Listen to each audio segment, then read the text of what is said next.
Welcome to the Parts and Labor Motorcycle Podcast. It's brought to you by Biltwell Inc. We're going to dive deep into anything motorcycle related. We're going to introduce you to some of the most interesting friends we know, and we might even try to solve a problem or two. You got a question? That'd be cool. Send us a voice recording or an email. pod@biltwellinc.com. pod@biltwellinc.com. And we're back with the Parts and Labor Podcast, men and women. I'm Mike Otto Deutsch. This podcast is brought to you by Biltwell, the company that reminds you all bikes are adventure bikes if you use them for adventures. Nice. Today, I'm here with my friend. I call him a friend. Rico Fodrey of HiBondModified fame. I know we're only 5 or 6 podcasts deep, but without a doubt, this is the greatest guest to be on our podcast, produced by Flynn Bryant, by the way. This is the greatest podcast Flynn Bryant has produced in his lifetime of producing podcasts, and we're very, all jokes aside, I'm real happy to have Rico here because before I knew him, he was a hero of mine, and then after I got to know him, he's even more of a hero. He's, in my opinion, the man that's responsible for the second coming of choppers, and we'll talk about that more later. But, his name's Rico Fodrey. Rico, I have a special request today on our podcast. We try to not cuss, which I know might be hard for a guy like you. But it's hard for me, too. It's hard for Flynn. We all struggle with it. But I've had that issue with being on the live radio and Sturgis and stuff, and I've learned my lesson. So we're trying, but Flynn has a magic button, and he can beep stuff out. Nice. But if you can try, welcome to the podcast, Parts and Labor. Thank you. Good morning.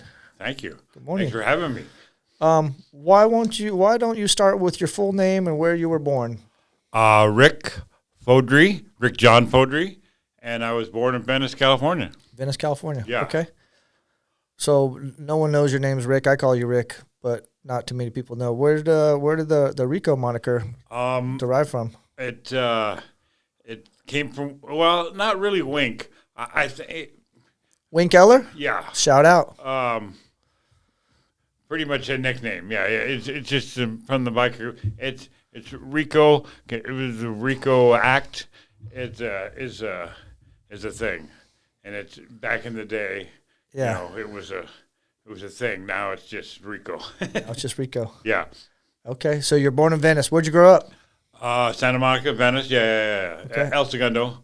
Yeah. So Los Angeles. Exactly. All right. Till how long? How long what? How long did you live there? Till I was 8. All right. Where'd you go after that? El Segundo. Okay. Yeah. Well, that's what I mean. You're LA.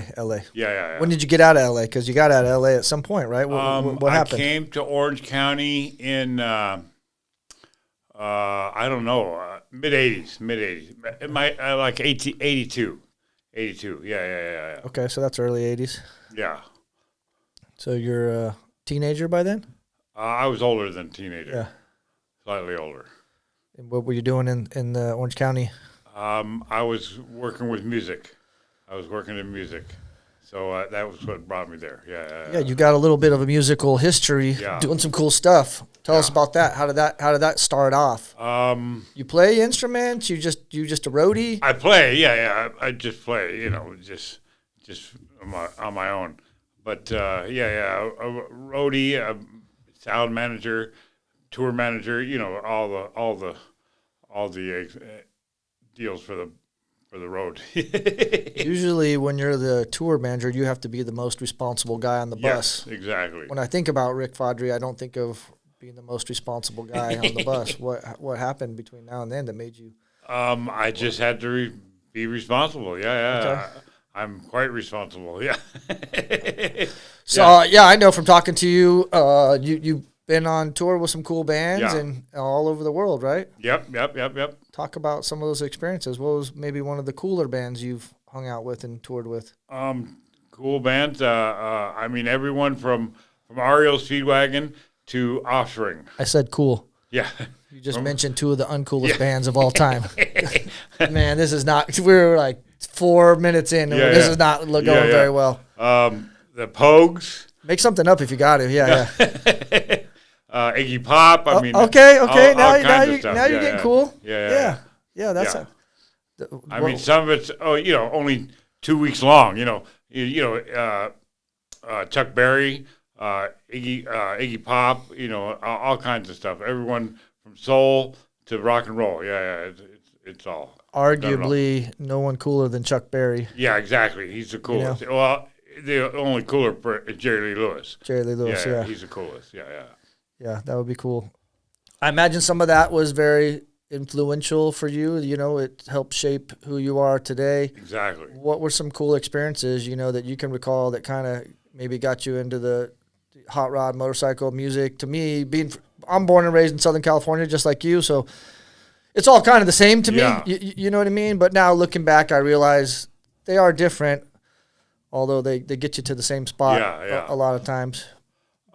Really, a friend called Kid Ramos and James Empel became good friends of mine, and they influenced me in the car and in the bike world. Really, that's the bottom line. Yeah. I owe it all to them. Kid Ramos and James. Yeah. James Hetfield. I tried to get James to play the Kernville a few times. Exactly. Cool guys. What they had cars, they had bikes. How is that? They were just good friends, and when you're on the road 9 months out of the year, when you come home, you're only around, you hang around with who your friends are. So you become friends with her, and you're tight with them, because you're gone all the time. So they had cars and bikes, and I had a bike and a car, and we just hung together. Yeah. What was your first bike? What'd you have? My first bike was a Shovelhead. Yeah. Shovelhead. Yeah. And that's what you're on today, still. Shovelhead. Exactly. Yeah, things don't change. Yeah. All right. So you're hanging out with those guys. Is Kid Ramos? Is he from SoCal too? He is. Yes. Okay. Yes. SoCal. Yeah. And he was a famous guitar player. It was all kinds of people. Yeah. All kinds of big guitar player. Yeah. With a lot of famous people. Yeah. Those guys are older than you? A few years. Yeah. A few years. I feel like James Hetfield's getting younger. He doesn't seem to be. Yeah. Fuck. He's unbelievable. Yeah. He doesn't look older. He dyes his hair every time he comes out. Okay, that's the secret. Yeah. How many times he comes out of the shower? In the afternoon, he's gray, and then the night he's black again. He's gray. Yeah, he's black. Yeah. Okay, yeah, that's a good trick. If I had hair, that's what I would do. Exactly. So you're still living in Orange County at this point? I was living in Orange County. Yes. And in the '80s, in my opinion, looking back, it seems like a lot of. I grew up again in Southern California, so flashy stuff got popular. It kind of started to come along, but you guys were still building traditional cars and bikes. Going to events like Paso and things like that. Who else was in those days was doing that kind of stuff? Well, I got into the when you traditional travel stuff. on the road. When you're on the road, you're buying stuff and bringing it home. Stuff, cars and all kinds of stuff. So I started meeting people. I met Cole and Jason. I knew Jason, but Jason moved up near Cole Foster in Salinas, California. So I became good friends with them. And, I didn't go. I went to Paso Robles the first time in 1986, I think, with my 36 Ford or my Chevy with Kid Ramos. Yeah. Okay. So we started going to Paso Robles all the time. Yeah. And you knew Jason because you lived in Orange County. He was an Orange County guy, and then he moved up there, or you knew him after he moved up there? I met him before he moved up there. Okay. Yeah. I met him when he was 17. Yeah. Yeah. So in my perspective, you kind of passing the torch or influenced Jason. Jason's what brought all the traditional and the chopper stuff mainstream. As a guy I'm a little bit younger than you, so that he's one of the first guys I remember seeing. Him hanging out with Mark Mahoney. He had a panhead. I think he bought the panhead from you. He bought the panhead from me. He had a panhead. And I'm like, man, there's a skateboarder guy that I know, and he's on a motorcycle. And for me, around that time, my parents had rental houses in Lake Elsinore, and the the people that rented rental houses in Lake Elsinore back then. Well, they're a lot like the same people that rent the rental houses in Lake Elsinore right now. Yeah. They were bikers and lowriders and gangsters, you know what I mean? And as a little kid, I'll go collect rent from those dudes with my dad. And they had cool bikes, man. And my dad would show me pictures of cool bikes that he had, but he didn't know he needed cool bikes anymore. These guys still had cool bikes, you know?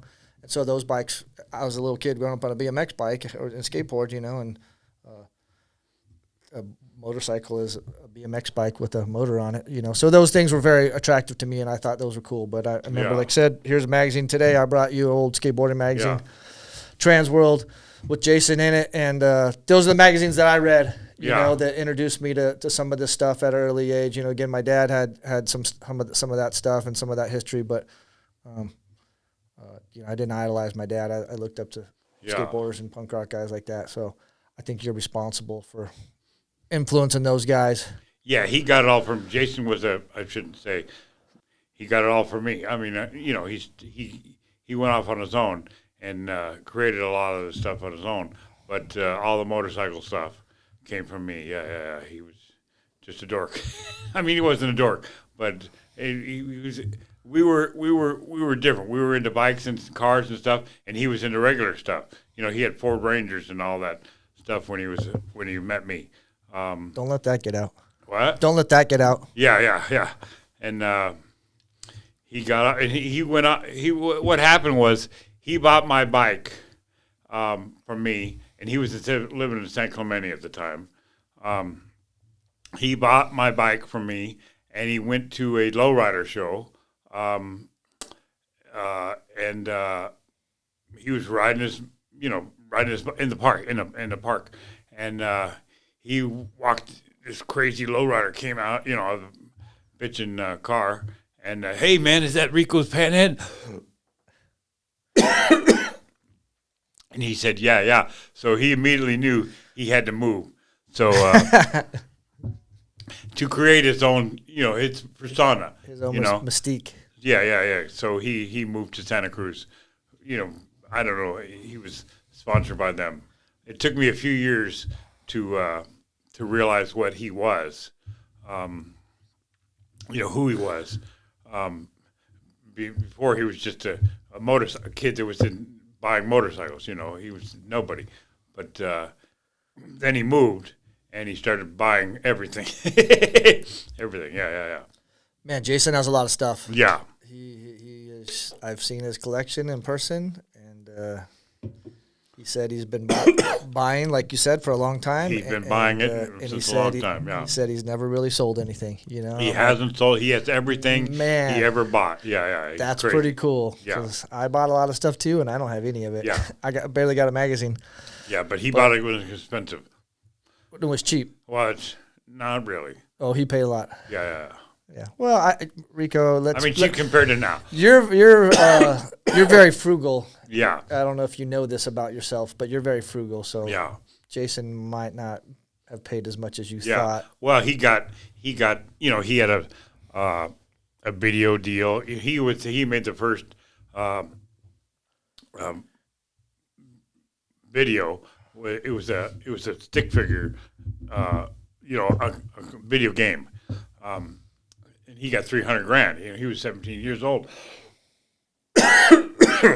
So before Tony Hawk's Pro Skater, yeah. Jason was making internet money. Yeah, so he was. There wasn't even an internet. He was spending money like crazy. Yeah. He didn't have a manager like somebody. You know, now agents have managers. He didn't have anybody to guide him, so he went wild with the money. You know, he went crazy. I think he did just good. He did great. He bought cool stuff. He knew what was cool. Exactly. Again, I seen his stuff. He's got amazing cool things. Yeah. All right, so that gets you. You're. I imagine we're getting late '80s ish. You're still in Orange County. Yep. When did you decide you're gonna shift gears? And you want to work on motorcycles? Well, I had motorcycles. You know, I had bikes and cars. You have to work on them if you have old stuff. Yeah, you don't have a choice. And I decided to get out. The deal was I decided to get out of rock and roll, and I was trying to figure out what am I going to do? What you know, what's a good square American job? And I didn't know what to do, but I worked on bikes, so I gravitated to that. I started painting them, and to paint them, you had to take them apart, you know. So I started working on them, and Wink Eller was a big advocate for me towards that, because I used to work on he used to work on my bike, and then I would pay him to work on them, and then I would take them apart, and I would take them over there and say, oh, I need to take this and put this back together. And finally he said, hey, dumb kid, you're better than you think you are. You need to start working on these. So it started. Wink got you going. Yeah. Yeah, man, shout out Wink Eller if there's anyone that's a legend in the Harley-Davidson motorcycle scene, you know. Yeah. It's Wink. And shoot, we should try to get Wink on the show. Oh, yeah. You know, especially he's getting up there. He could talk. He's got stories. He's got great stories. But man, when Wink tells a story, then he points to like a plaque on the wall Yeah. and says, "Here's the gold medal I won. Here's the picture. Yeah. Here's the time I killed this buck and Yeah. went through my windshield, and then I drove the car home Yeah. after I fixed it." You know, he's got killer stories, and, Oh, yeah. and I think, like you, most of them are true. Yeah. He told me a story once about you. Uh-oh. Yeah. He said, I came in the shop one time and all my tools were gone. And he said, I went right over to Rico's and I asked Rico, where are my tools? And he said, he said, you told him. I don't know. I didn't take them. Yeah. And he said, started opening your toolbox and they were all in there. Yeah, that's kind of false, but Well, it's a good story. I don't know which one of you guys Yeah. telling the truth, but it's a good story. yeah. But yeah, so you started doing stuff with Wink, land speed, record, holder, FXR, Yeah. innovator, hot Way before rod, FXR. manufacturer. Yeah. Yeah. You start doing stuff with Wink. You're Yeah. working at, was he working at a dealership then, or was he at his own shop? He worked at another shop called Bob Taylor's shop, Okay. and he was working there, and then he was working out of his house in Costa Mesa, and I was working out of my house painting, and then he got a job at the Orange County Harley-Davidson, and he took me with him. Because the owners were hired him, and he said, hire this kid, and it was crazy. It was literally, it's crazy to think in the 80s that it was still like this, but the bikers and they're all doing cocaine, and they're crazy. And they were fighting in the bathroom. It was just crazy shit was going on there. And Wink had a good idea.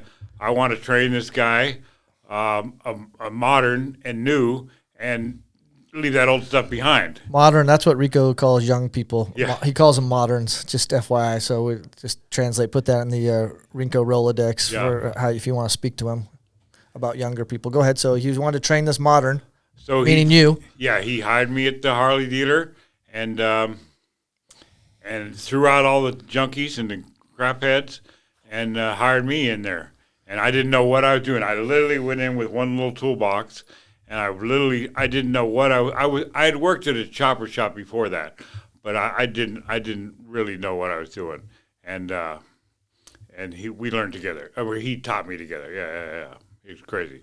Well, to have a mentor like him, Yeah. those are big shoes to fill. And the crazy thing is, I went to Harley school. I don't know why he didn't go, but I went to Harley school at Harley at real training. Real deal. Yeah, I went to Milwaukee, went to the school and everything. Yeah, it's crazy. Cool. What year was that, you think? 89. Okay. So Evos were in full swing. Yep. Probably still working on shovel heads, though. Yep. Okay. That was an exciting time still. Yeah, exactly. Yeah, that's pretty cool.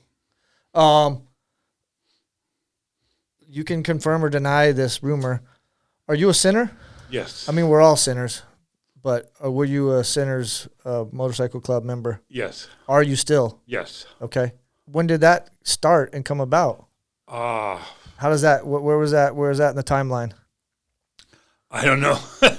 Probably about 85 or something. It was really James Impelt and me and a couple other guys. So it all started probably a little before I started at the dealership. It really didn't have a name. The name didn't come till later. But we were all hanging out together. Yeah. Okay. Where did the name come from? It was given to us. It was a hand-me-down, a bunch of guys, had it in the 50s, and they gave it to us. Yeah. A guy named Dale at Dale's Mufflers in Burbank, and he handed it down to us. And if you guys know, the infamous Burbank Muffler Shop is where all this chopper stuff, the second coming of choppers, is where it was starting to come about. And so Dale's Mufflers in Burbank, that guy gave you that. Yeah. That's pretty cool. His dad and his brother and his uncle were all members of them. Yeah. That's pretty cool. Handed it down. Who was hanging out in that muffler shop with you then? Anybody that's still around? Mariano, all kinds of guys. Yeah, Denver Dan. Yeah, all kinds of guys. Denver Dan, I've heard of him. Yeah. So early sinners. Yeah. Very cool. So you're working at a dealership, learning from Wink. That Orange County Harley, was that in Fullerton? Where was that one at? It was in Santa Ana. Santa Ana, okay. Yeah. That's not there anymore. It's in further in Orange. It's in Irvine now. Yeah. Irvine. Yeah, it's not the same. Yeah, exactly. It had been the same dealership for 40 years. Yeah. Bunch of rubs. Yeah, exactly. Yeah. That's all right. They know where their bread's buttered. They had to do something. Yeah, pretty cool time. When did you kind of go out on your own? What happened? How did that transition happen? I worked there for 9 years as started as a mechanic, turned into foreman, blah blah blah, and Wink left, and he decided, I want to hire you. Well, really, he got the gig for they're gonna make the new Easy Riders deal. It turned out to be Anarchy, the Sons of Anarchy deal. But they're going to make new Easy Rider movie, and they wanted to build 10 panheads. So he had to hire. Basically, he said he was into panheads before everything, but he was really into FXRs and all that stuff in the 90s. Wink, is that what you're talking about? Yeah, Wink. Okay. So, but I was still into panheads, and he said, we're going to build pans. We got to have Rico. So he hired me. I was 6 months away from master, class, whatever, master training. And, but I love old stuff. I was still riding a panhead every day to work to the dealership. So I was really into panheads. I was into old bikes. So I quit and went to work for a week. Yeah. Building panheads for Easy Riders. Yeah. And that movie, man, I never heard of it. Did it ever Never come heard about? of it. Never happened. Never happened. Never happened. Yeah. You guys built the bikes? 7 bikes. Yeah. It never happened. Yeah. You know where those went? They went to them. They went to their production company. Yeah. Some movie, Hollywood. Yeah. Smoke and mirrors. I don't know. Yeah. Same old story. Yeah. Bullshit. Yeah. Beep that. BS, I mean. Yeah. Yeah. It had to do with Tony. I can't remember his name, but it was a high-tech bike guy and car guy. Yeah. Well, that sounds like pretty good segue into. So you left a nice steady job. Yeah. You went chasing not chasing, but some little Hollywood smoke and mirror stuff got thrown out in front of you. Yeah. Well, you went after that, and then that got you out on your own, kind of. Yeah. Long story short, I had worked for Wink. I went to work for Wink, but I had done all kinds of stuff like Private Eye. You ever heard of that show? Was a show, and supplied bikes. One-offs here and there. So I had something to do with the movie industry and TV industry, bike-wise. Okay. So you did a little bit of that? Yeah. So I went to work for Wink, and that lasted a couple years, and then I went off on my own. Yeah. Yeah. It kind of works like that. You train somebody, and they come up and they go away. You know, they go on their own. Yeah, yeah. It's how it works. Yeah. Well, also, Wink has a strong personality. You made it that long with Wink. That's probably longer than anyone except his wife, Dee. Exactly. And you've got a unique personality as well. And that's, Yeah. I mean, there's a reason motorcycle guys become motorcycle guys. They typically have a little bit of a quirky personality. The funny thing about Wink is he used to say that I was the first guy he met that was into all the same stuff he was into. He was into, cars and bikes and cool cars, and he met me, and I thought at the time, I thought he was a hero, but he thought I was a hero. I was half his age, and he thought I was into cool stuff. So we gravitated together. It's good. Yeah. I think you're both hero quality. Yeah. Wink will build you a panhead. Wink will build you an FXR. Wink will also build you an airplane. Exactly. Or a hit and miss motor. You shouldn't fly in it, but you can. Yeah. Go in it. Yeah. So there's not a lot he can't do, but the same goes for you. I mean, I've seen you work on a lot of stuff through the years, and it's always been real reliable. And you've done some stuff for me, Bill, Josh, everyone in our camp, and it's always been good stuff. So we're grateful that you got some of that training from Wink. Yeah. So where did you open your first shop at? In Santa Ana, 91. Yeah. Oh, no, I'm sorry. I'm terrible with somewhere, let's say 98. Let's say 98. Okay. Yeah. 98. Yeah. What was the name of it? Rico Shop. Rico Shop? Rico Shop. Yeah. But it turned into Pigpen Motorcycles. Yeah. Pigpen. Yeah. Okay. Yeah. Where did that name come from? I bought the name from an existing business. From an existing business. Yeah. Because in Santa Ana, you had to have, legal stuff for having a business, having an automotive business. So you had to have a registered name. So I bought this off an old guy. And I bought the name. Yeah. It's a pretty good name. Yeah, exactly. Why? Well, speaking of names, how do you feel about when grown men name their motorcycles? It's not for me. I don't know. There it is, people. I don't really know. It's not for me either.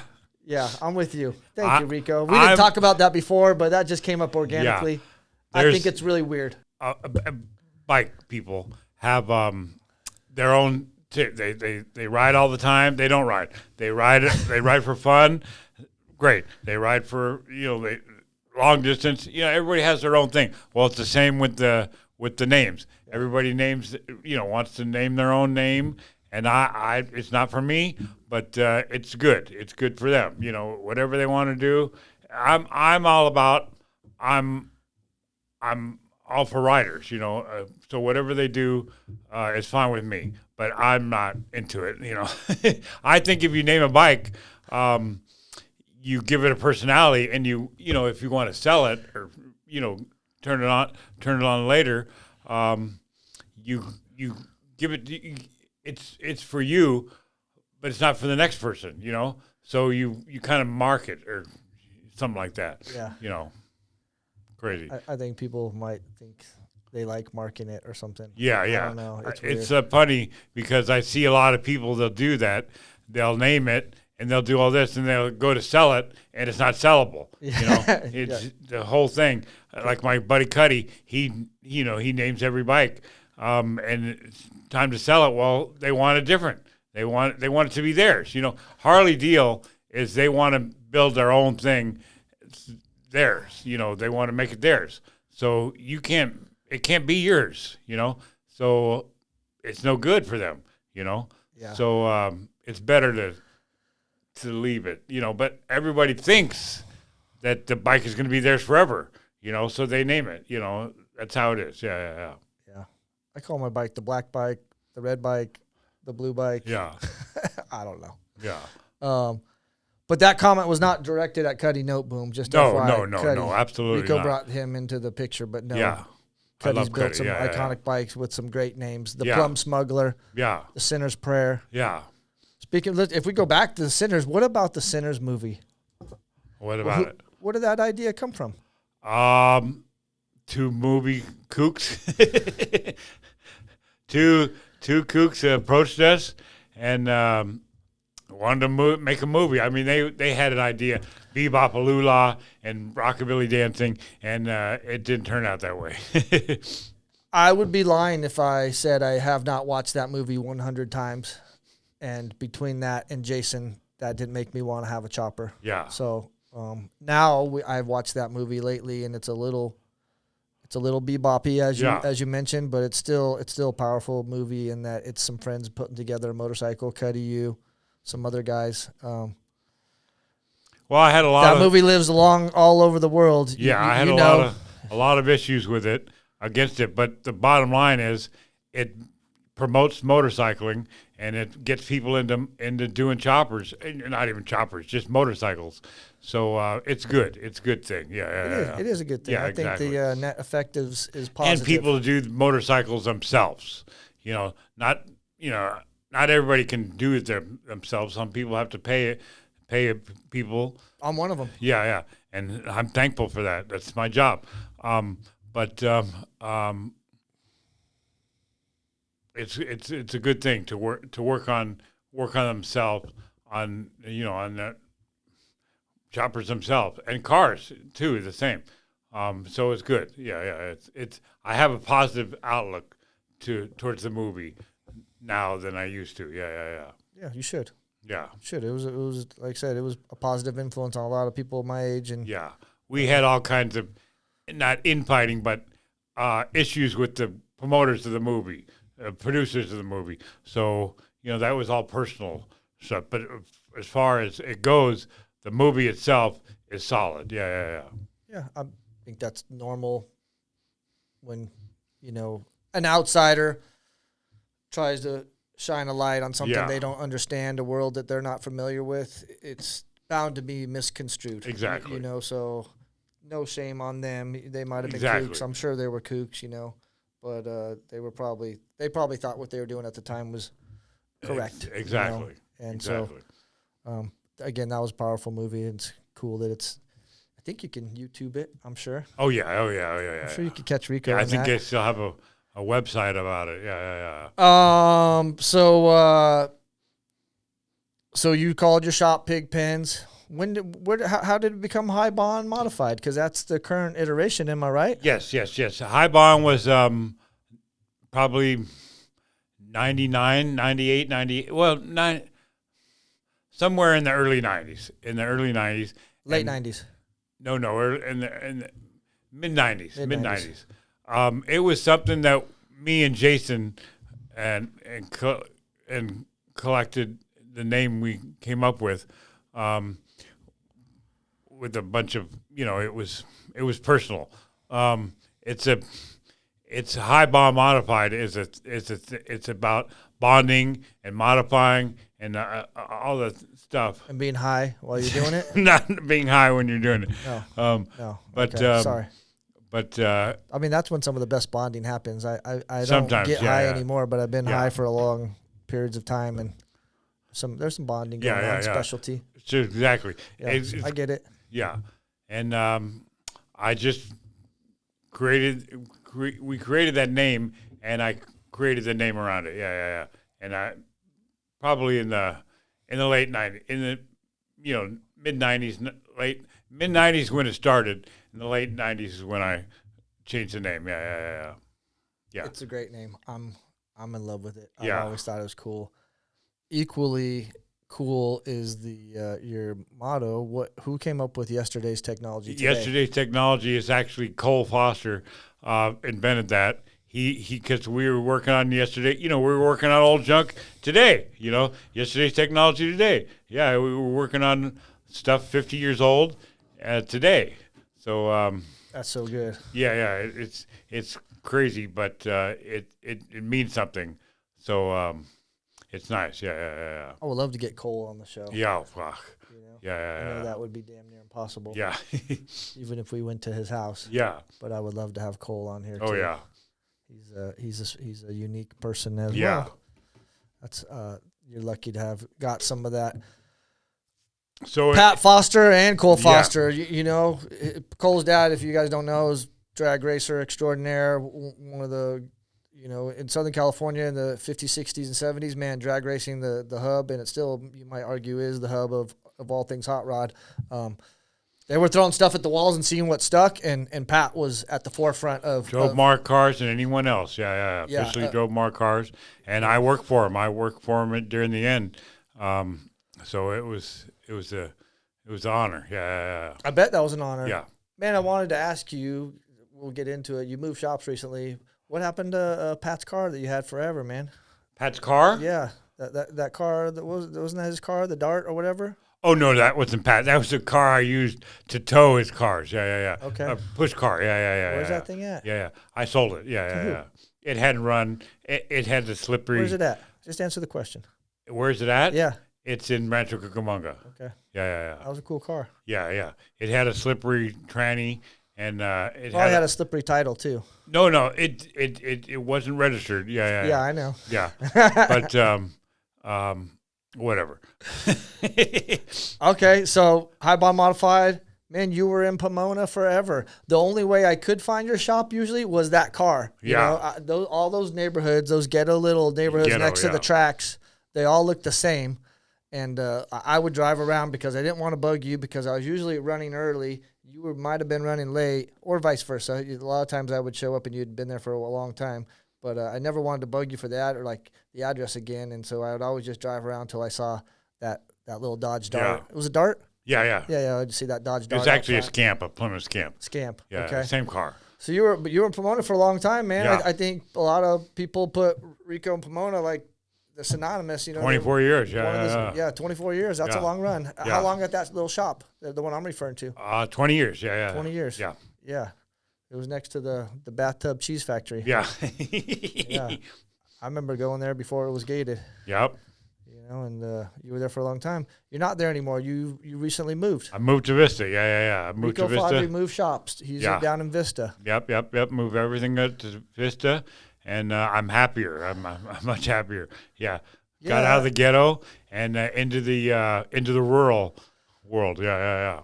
As your friend, I was concerned about you being in Pomona for so long. That neighborhood had just gotten worse and worse and worse, and you didn't think it could get any worse, and it would still get worse every year. And so, I don't think there's any. Well, I was in the same place forever, and it's hard to leave.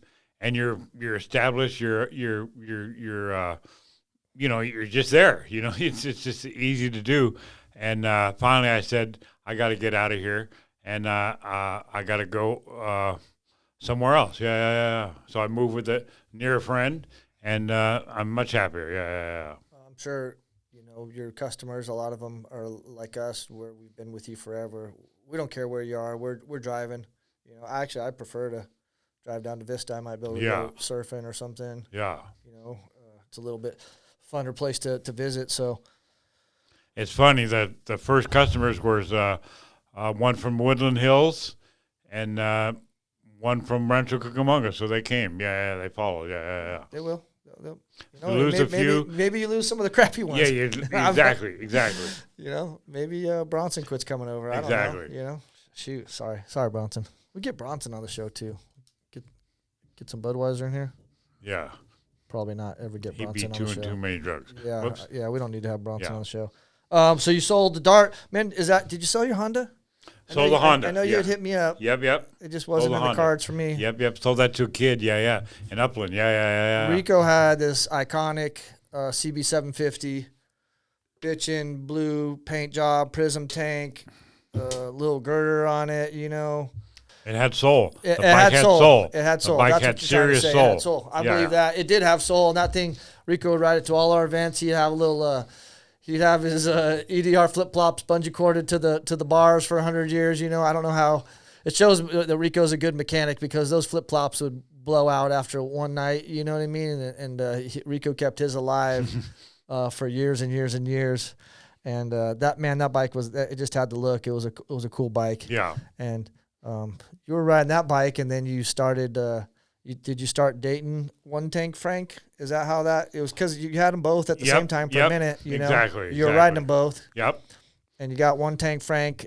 What's the story on that bike? What was this? You still have it. That's your. It's Two Tank Frank now. Yeah, it was just a shovel head, an old '70s shovel head, and I started. I bought it as a in Texas as a junker, to redo it all, and I had it delivered when I was on the road. I was actually on a bike trip on the Honda, and I was in Texas, and I delivered. And when it got delivered, it delivered to the Kennedy brothers, and they went, wow, they started, Rico's lost his touch. This thing's a piece of crap. It's no good. He's really, so out of spite, I got it running and rode it like that. And I don't know, I fell in love with it. Yeah, you're crazy. It's got, is it true, is that your grandma's basket on the front? Yes. It has his grandma's basket off a bicycle. Yeah, off a bicycle. Strapped to the front end. Yeah. And now it's 2-tank, Frank, because at first he only had the left tank. tank. She died 9 days before she rode the bicycle that the basket was on. Okay. She rode it to church to play the piano. So I kind of keep the tradition going. Yeah. Except you don't go to church. Well. Yeah, and you don't play piano. Church is the bike. Yeah. It's church. On the road, yeah. It's where my church is. Yeah, did that thing have, which tank did it have? The left tank or the right tank? The left. Yeah. It had only the left tank. Yeah. And then where did the right tank, how did that come? Because it's like a perfect match now. He forever he rode it with just one tank. And then one day he showed up and he had another tank on the other side. Well, it was a perfect match. So like it had to have been in the same fire. I don't know. I made it. I pounded it and beat it. A lot of work went into making it the same. But I just needed gas, just need to go further. Yeah. That's the whole point of riding those. One wasn't enough. Yeah. Rico's 2-tank Frank bike is surprisingly fast. Yeah. And it will go fast for long periods of time. He's not afraid to go 85, 90 on that thing for a long time. I've ridden with him a little bit, and sooner or later I'm like, man, I like to say it'll go as fast and as far as any other bike. Yeah. I know it will be. You've ridden that bike all over with some of your friends. You got a lot of friends. You took that bike to Alaska? Yes, what, sir. Are you stupid? Absolutely, I'm stupid. What are you, stupid? Yes. It was crazy. Yeah. We went to Alaska. Rico was I was a wimp, so I was just on a new bike, Pan Am. Rico was on his shovelhead. Man, every day his bike started. Every day he had all the stuff packed up. He was out there doing it fast, trying to hit moose and deer and bears and doing dodging, some wild flying from hitting some of the potholes. Yeah, dodging potholes and riding off road. Basically, Alaska is a lot like Baja, man. It will throw everything but the kitchen sink, including the kitchen sink, at you. It'll throw what's in the kitchen sink at you. Yeah, man. We got a lot of it. We got a lot of rain, and that was a lot of miles you put on that thing. And that thing it's tried and true. Yep. I know you only ride with us because we pay you to do that sometimes. But who else do you like to ride with? I like to ride with everybody, anybody. Yeah. Yeah, survey says that's a lie. I like riding motorcycles. That's not true. I like riding motorcycles. I'm going to ride with my friend Mike Olson. Yeah, shout out Mike Olson. Rich Reisner. Richie, ain't nobody cooler than Richie. Yeah, Rich Reisner is the coolest. Yeah. I have him saved on my phone as Gardner Richie. Yeah. He's not a gardener, but that's what I put, Gardner Richie on my phone. Yeah. If I put Rich Reisner in there, I'd never find him. And I love riding with Dwayne, but Dwayne Ballard doesn't ride as much. Oh, come on. We won't go there. I love riding with Dwayne too. Yeah. We rode just the other day. Yeah, we rode exactly. down to Borrego. Yeah. Dwayne was there. It was cold. Yeah. Maybe now that I'm down here, I'm going to create some more, make them ride more. Man, you're in a good hopping off spot for riding. Yeah. A lot better than Pomona was. Yeah. I mean, Pomona, if you had north, it was good, but still you had to get out of SoCal. You have to drive an hour to get anywhere decent. Yeah, so, 2 hours, with the traffic. So now I'm right in it. Yeah. That North County riding is real good, especially this time of year. Exactly. Head a little bit east. That ride we did the other day was beautiful, and that was probably 150 miles, and it was fun. Yeah. Man. It's nice riding for lunch. 5 minutes for lunch. Yeah. Yeah. Where do you go for lunch now? Where did you used to go for lunch in Pomona? Because I went with you a couple times, and none of them seemed that great. Yeah. They were terrible. Yeah. Terrible ghetto spots. They were. The only time it was good is if we went to Donahue's, and even then it kind of lost its charm after a while. Yeah. Now we just get on our bikes and go. Yeah. 5 miles away, and 10 miles at the most, and it's beautiful. Yeah. Yeah, it's an upgrade, I think, for Yeah, you. exactly. I think that's an upgrade. And barbecue places. There's good They got barbecue. barbecue down there? Oh yeah, good Okay. barbecue. Yeah. San Diego's so healthy. I don't know that I didn't Yeah. figure them having some good barbecue. Oh yeah. You Kinda got to find them, but they're good. Yeah, I feel like California, we're too healthy for barbecue. Yeah. A good barbecue place will be really expensive, and then it won't last because it's really expensive, and then a crappy one will pop up, and it won't last because it's crappy. Yeah, well, you hear about one and you go try it. Yeah, exactly, because it might not last. Yeah, exactly. Yeah. And usually, if you'd like it, they're for sure on their way out. I think that one we went to, Flynn, that expensive one's gone already. Yeah. It was really, it was super expensive, but it was bomb. I usually, like when I go, I get the party plate because I like to try a little of everything because I might not be, I'd have to get to go back again. Am I closed? So is that one of your travel tips? Is always get the party plate? Oh yeah, always get the travel tips. Yeah. Yeah, get the party plate. Okay, I actually like when I used to travel to Texas, I used to tell guys, all right, here's the thing, you're gonna be traveling with me, so stopping every time, anytime, and eat everything I eat, because we're gonna stop in little roadside places, and you're gonna eat good food, barbecue. So you gotta stop and eat it. Yeah. Yeah. What you have done a lot of traveling on a motorcycle. Oh yeah. What are some other travel tips? What are some other travel tips? Some things you adhere to make sure that you get to where you're trying to get to comfortably, safely. Have your bike packed properly, for all the good stuff. Okay. And always got to have tools. Always got to have tools. Okay. And that's pretty much keeps your bike good. You and your bike, and your pack. You pack good clothes, and eat good. Eat good. Eat good. Yeah. Good clothes. Eat good. What about? Do you run an Airhawk? Who? Airhawk. Airhawk. Oh, absolutely. Yeah. Always run an Airhawk. Yeah. No matter what kind of bike you're on. Yeah. I actually recently got a new seat, so I've replaced the Airhawk, but I'm gonna transfer the Airhawk to the new seat because the new one hurt my butt a little bit. If you guys don't know what an Airhawk is, it's it's like a hemorrhoid pillow for your butt on your motorcycle. And I got schooled to the Airhawk while I was in Daytona working one year, and I saw their booth, and they would let you try before they buy. And everyone that tried one bought one 100% of the time.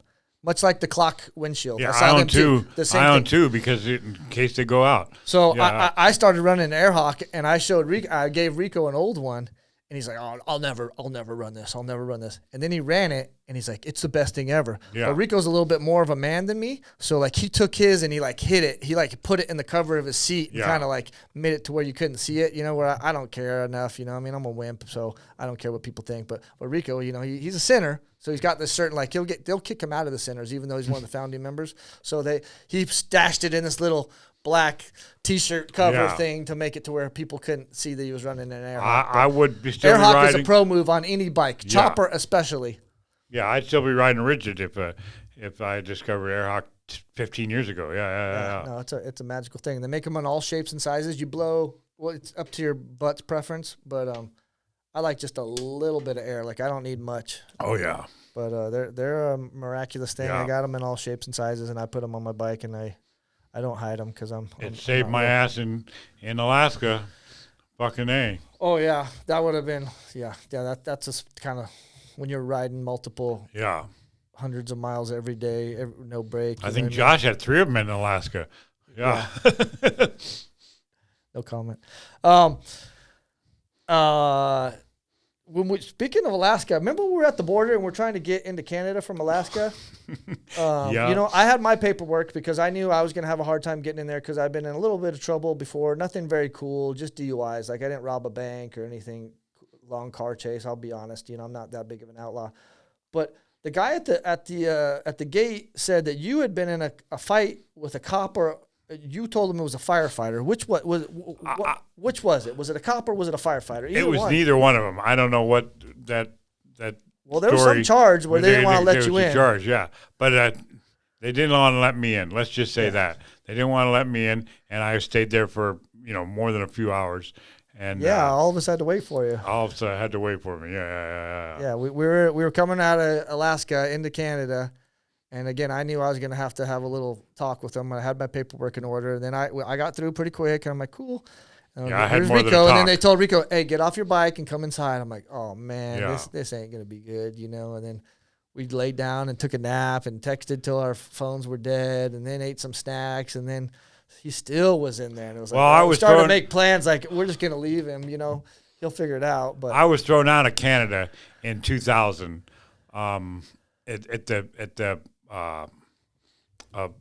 what's the big April the falls at the Niagara Falls. Niagara Falls. Yeah. I was thrown out of Alaska then, and I guess once you're thrown out, you're not really allowed back. And I didn't look into that foolishly for Alaska, but they let me in. I had to pay $200 fine or some kind of bullshit, but and I was only allowed to stay for 12 days, but I extended that a little bit. But it worked out. Yeah, I'm some sort of an outlaw. Some bullshit. Oh, excuse me. It's okay. We can bleep a couple if we got. I don't think bullshit's as Yeah. as bad as some of the things I've heard come out of your mouth. Bullshit! Oh, excuse me. There you go. There's the soundbite we need, Flynn. Oh bullshit. That's Rico's war cry. Been doing the motorcycle thing forever. Been in SoCal forever. You probably got some regrets. What are they? You got any you want to share with us? What's some shoulda, woulda, couldas? I mean, I don't know. I try not to have any regrets in life. I burned a lot of bridges, sure, but I kept building them, so I kept going. So I don't know. I don't worry about regrets. I keep living. Yeah. I just keep going. Yeah.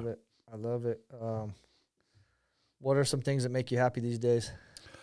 Friendship, mainly friendship, of all kinds. Friendship is the most important thing to this day. And in barbecue and tacos.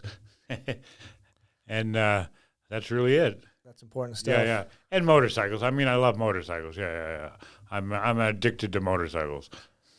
There's been periods when Rico has been mad at me and said some mean things to me, only because he loves me. But then there's been times when he's texted me nice things too. And one of the things he texted me, it might have been on Christmas. I seem to get a Rico Christmas or New Year's text almost every year. And it's probably a group text. It's probably not that special. Like I bet he sends them out to everyone text. on his. No group text for me. No. This guy's got an iPhone now, dude. Okay, he's on Instagram, HiBondModified. He'd post in his stories like forever. Rico had a flip phone. I mean, long past when you could have had something nicer. Rico had a flip phone, but now he's got an iPhone and he does all that stuff. But he texted me one time. In the end, only love wins. That's true. And I thought that was one of the most the nicest things you ever said, and very, very, very true. The funny thing is, being bashed by me or something is a thing. Like Jason says, I mean, it's a thing. Yeah. Jason, I told him I was going to break his skateboarding knees. Yeah. When he was 18 years old, and and we, our friendship still lasts. So, man, good friends are people that you can be honest with. Yeah, and sometimes you have to have, issues with friends. Yeah. Yeah, it's not always chronic and palm trees. Sometimes it's a little rough. Exactly. And you told me some mean stuff before too, but we're still friends, and I appreciate it. Exactly. I appreciate it. And sometimes it's on both sides. Yeah. It's all friendship. We work things out as friends, and that's what the true deal is. The true friendship is working things out and come through it. Yeah. Well, not to discount what you and those guys started or kept going in that Burbank muffler shop in the 80s. Not to discount that stuff. But, man, things have changed a lot since that time, for the good and for the bad. You might argue this is a terrible misery machine. Yeah. Some days, but it's also very cool because you can keep in contact or meet people from all over the world that you might not know or you had the chance to be friends with. You know, it's made the world smaller in a lot of ways, but it's made us aware of a lot more things, you know, and sometimes again that bums you out, but it's also made motorcycling bigger, you know, bigger and better. And that's the greatest thing about it. You know, there's a different type of there's a different type of rider for every you know, there's a seat for every ass. Excuse my language, but everyone likes the different, does it a different way. But that's okay. That's okay. It's allowed for that, and it's good. It's good. Yeah, I think I've said it before. You know, there's a reason why some of us are attracted to motorcycles or skateboarding or riding your BMX bike. It's because it's a single player thing. Like I can do it how I want. You know what I mean? If I want to jacked up handlebars or skate goofy foot or man, you can't tell it. Exactly. It's not a football team. You know, we don't vote on this. Exactly. You know, like I get to do it how I want. You know. Yep. So that means it's subject to interpretation. Exactly. Whether you like my interpretation, and everyone or not, has a different really idea, and it's okay. Yeah. You're not riding my bike. You're not parking it at the bar. You know, it doesn't. Who do you think my long-winded little lead up was? I wanted to ask. There's some guys building amazing motorcycles now, man. Fuck yeah. You go on the gram, and these guys, like this year's Born Free, bananas, dude. Oh yeah, bananas. Who are some of those guys that you think are like next level? Oh, I mean, there's an endless list of. I mean, I look at myself and what am I even bothering doing this for? You know, these guys are amazing. This, you know, it's Name crazy. Names, call them out. I can't. One? Come on. Yeah, no. You want me to get your flip phone out of the car? Yeah. I can't think of any right now. Yeah, I'm on the spot. Okay. Yeah. But there's amazing. Yeah, there's amazing guys. And they're great. They're, you know, they're all good. You know, different people are for different people, you know, for different types. So, and it's not just the Born Free builders. I mean, there's guys building bikes all over the place. I know. So it's not just Born Free. Yeah, you're There's right. all kinds of guys that are great. And it's not just, they're the show guys, the famous guys that building the bikes in their garage, you know, just, there's junkers that are just as neat as show bikes, you know. Show bikes are a different story. And then, you know, to tell you the truth, they don't really ride. You know, they don't really ride them. Yeah. Dwayne's is one of the few bikes that rode. I made him ride his, you know, I don't know, 6 or 7 years ago. I made him take his Honda and ride it all the way to Jason's, to Santa Cruz. And it was the longest Born Free bike that had ever ridden. You know, no one had ever ridden 50 miles. So there's a difference between. I mean, I love the bikes; they're beautiful. But they don't really ride them. Fact checkers. They don't really ride them. Rico's probably right. Yeah. Hey, I like seeing the garage. You know, the regular everyday guys. Yeah. I've said it on here several times, and I'll keep saying it. You know, motorcycles it's a personal relationship, and some people are in love with just having a motorcycle in their garage and maybe tinkering it, or maybe they even put it in their living room, and maybe they don't like riding them that much, and that's okay. You know, riding them's scary. Yeah, stuff goes wrong. You could die. It's not a good idea. You know, but then there's other people that love to ride them. Yeah, you know, there's people that love to work on them. You know. I can't work on a bike, I don't think, to save my life, but I love riding them. You know, I love it, and that's what I think about. And I will attempt to work on it. There's nothing wrong with either one. I will attempt to work on it so I can ride it. Yeah. You know what I mean? And if I got to, I'll take it to Rico, you know, when I mess things up enough, you know. But everyone has a different relationship with motorcycles. So, yeah, I know that you like guys that ride them. I know who you hang out with and who you run with, and those guys tend to be riders. But, yeah, there's. But I love everyone. Everybody's on a motorcycle. I love everybody on a motorcycle. If they're just, you know, weekend riders, that's fine. That's fine. You know, long riders, that's fine. It's all good as long as people are on a motorcycle. It's good. Yeah. I love them all. I agree with you. I got one more question. Want to go get some barbecue? Oh, I love barbecue. Let's go get some barbecue. I love barbecue. I think we're done. Rico, man, you don't know how many people you've touched with your builds and with your sharp tongue and with all the friendship throughout the years, but you've touched me more. We can get into that later.